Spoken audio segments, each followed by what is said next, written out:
আসসালামু আলাইকুম ওয়ারাহমাতুল্লাহি ওয়াবারাকাতু।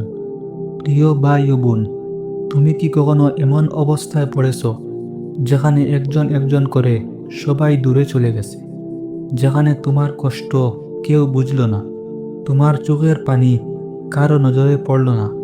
তুমি কি জানো, সবার ছেড়ে যাওয়ার সেই মুহূর্তটাই আসলে আল্লাহ তোমাকে তার দিকে টেনে নেওয়ার সময়। জীবনে এমন সময় আসে যখন মনে হয় মানুষের ভিড়ে থেকেও তুমি একা।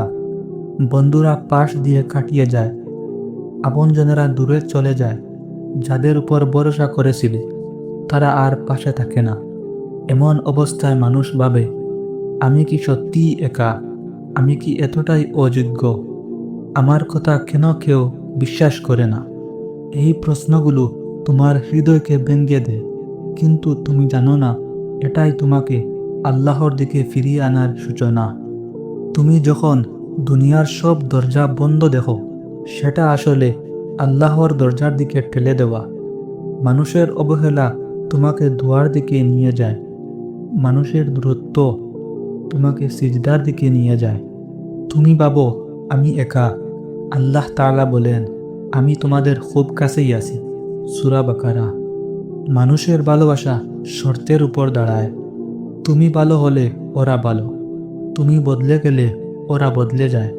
কিন্তু আল্লাহর ভালোবাসা কখনো বদলে না, কখনো কমে না। মানুষ ভুল বুঝে, মানুষ বিচার করে, বাহির দেখে, কিন্তু আল্লাহ বিচার করেন তোমার হৃদয়কে দেখে। তুমি যখন কান্না করো, আল্লাহ তাআলা তখন তা দেখেন। তুমি যখন কষ্ট চেপে রাখো, আল্লাহ তাআলা তখন তা অনুভব করেন। তুমি যত কষ্ট পাও, তুমি যত একা হয়ে যাও, জেনে রেখো আল্লাহ তাআলা তোমাকে সৃষ্টি করেছেন। কষ্ট মানে শাস্তি নয়, কষ্ট মানে আল্লাহ তোমাকে শক্তিশালী বানাচ্ছেন। প্রতিটি দুঃখের পিছনে লুকানো থাকে রহমত, বরকত, শিক্ষা, ক্ষমা। তোমার অশ্রু বৃথা যায় না, প্রতিটি কান্না আল্লাহর আরশকে কাঁপিয়ে তোলে। মানুষ তোমাকে ছেড়ে গেছে, তোমাকে গুরুত্ব দেয়নি, কেউ জানতে চায় না তুমি কেমন আছো। তাহলে শুনো, তুমি সেই মানুষ যাকে আল্লাহ তাআলা ভালোবাসেন। কারণ আল্লাহ যাদের ভালোবাসেন তাদেরকে দুনিয়ার মোহ থেকে মুক্ত করেন, মানুষের উপর নির্ভরতা কমিয়ে দেন, আর নিজের দিকে ফিরিয়ে নেন।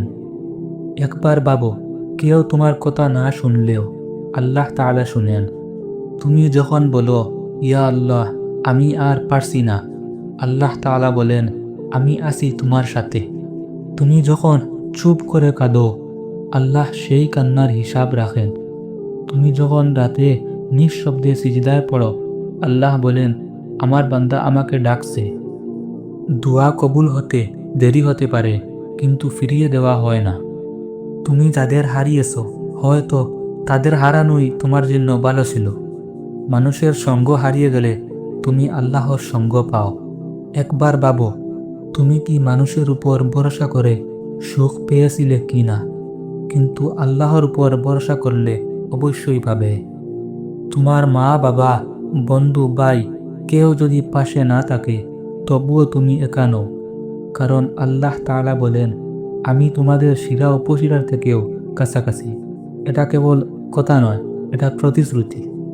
যা তুমি হারিয়েছো, আল্লাহ তাআলা তার চেয়ে ভালো কিছু লিখে রেখেছেন। বিশ্বাস করো, তোমার জন্য এমন কিছু রাখা আছে যা তোমাকে হাসাবে, গর্বিত করবে, শান্ত করবে।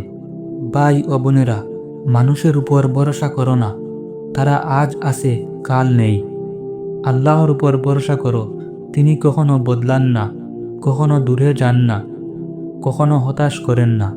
মনে রেখো, সবাই দূরে গেলে তুমি হারাও না, বরং তুমি সত্যিকার অর্থে পাও আল্লাহকে, তার রহমতকে, তার ভালোবাসাকে।